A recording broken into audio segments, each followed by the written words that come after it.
নমস্কার বন্ধুরা, আজকে আমি করব বাটা মাছের ঝোল আলু পটল দিয়ে। তাহলে চলুন দেখে নেওয়া যাক রান্নাটা আমি কিভাবে করি। প্রথমে একটা কড়া বসিয়ে নেবো। কড়াটা গরম হয়ে এলে তাতে আমি সর্ষের তেল দিয়ে দেবো। সর্ষের তেলটা খুব ভালোভাবে গরম হয়ে গেলে তাতে আমি একটা একটা করে মাছ ছেড়ে দেবো। আর মাছটা আমি আগে থেকে ভালো করে ধুয়ে নুন হলুদ মাখিয়ে নিয়েছিলাম। তো একটা একটা করে মাছ তেলের উপরে দিয়ে দেবো, দিয়ে মাছটাকে ভালোভাবে ভেজে নেব। তো মাছটা আমার এইদিক ভালো করে ভাজা হয়ে গেলে ও পিঠটা আমি ভালো করে উল্টে দেবো।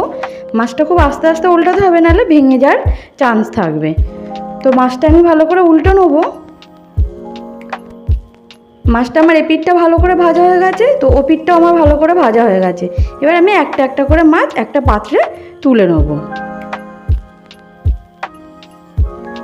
দিয়ে ও তেলেতেই আমি আগে থেকে কেটে রাখা আলু, আমি লম্বা লম্বা করে আলুগুলো কেটে নিয়েছি। ওই আলুগুলো এই তেলের ওপরে হালকা ভেজে নেবো। আমি একটা একটা করে আলুগুলো সব দিয়ে দেবো তেলের ওপরে। মাছ ভাজা তেলেতেই আমি আলুগুলো হালকা ভেজে নেবো। এখানে আমি দুটো মাঝারি সাইজের আলুর ব্যবহার করেছি। তো আলুগুলো হালকা ভাজা হয়ে গেলে এখানে আমি আলুগুলোকে একটা পাত্রে তুলে নেবো। দিয়ে ওই আলু ভাজা তেলেতেই আমি লম্বা লম্বা করে কাটা পটলগুলো ওই তেলের ওপরে দিয়ে দেবো। দিয়ে পটলগুলো আমি হালকা করে ভেজে নেব। এখানে আমি 4টে পটল ব্যবহার করেছি। দিয়ে আমি অল্প পরিমাণে হলুদ ও অল্প পরিমাণে নুন দিয়ে দেবো। দিয়ে আমি হালকা নাড়াচাড়া করে, খুব বেশি ভাজবো না, অল্পই ভাজবো, ভেজে আমি একটা পাত্রে পটল ভাজাগুলোকে তুলে নেব। এখানে আমার ভাজা হয়ে গেছে, এবার আমি একটা একটা করে তুলে নেব। দিয়ে এখানে আমি সর্ষের তেল দিয়ে দেবো পরিমাণ মতো।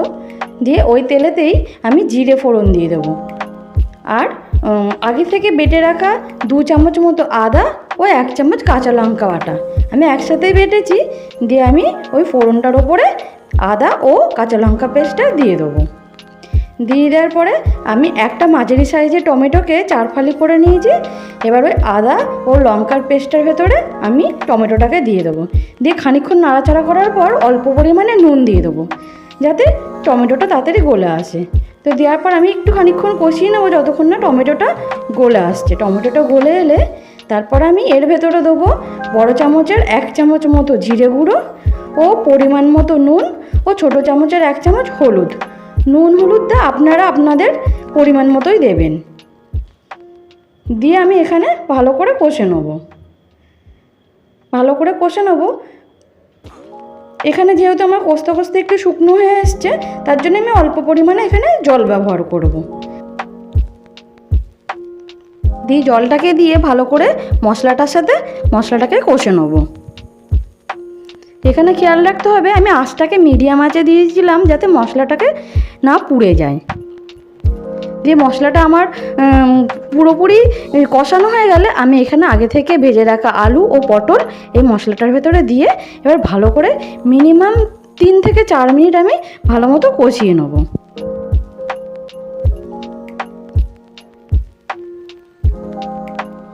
আমার ভালো করে কষানো হয়ে গেলে এখানে একটু ভালো করে নাড়াচাড়া করে নেবো, যাতে তলায় না লেগে যায়।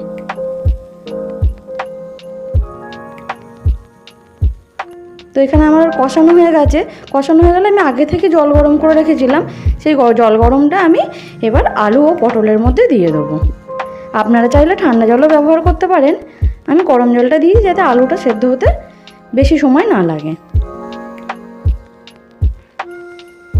তো দিয়ে এখানে আমি 2 থেকে 3 মিনিট ভালো করে ফুটে আসবে। তারপরে ভাজা মাছগুলোকে আমি একটা একটা করে ঝোলের উপরে দিয়ে দেবো।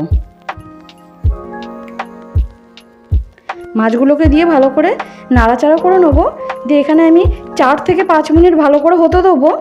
দিয়ে হয়ে এলে আমি আরেকটা আলু নিয়ে দেখবো খুন্তির সাহায্যে যে আলুগুলো গলেছে নাকি। আমি দেখলাম এখানে আমার আলুগুলো ভালো মতোই গলে গেছে। তো এখানে আমার রান্নাটা রেডি। আপনাদের যদি ভালো লাগে অবশ্যই করে একটা লাইক ও শেয়ার করবেন, কমেন্ট করে জানাবেন কেমন হয়েছে, সাবস্ক্রাইব করে পাশে থাকবেন।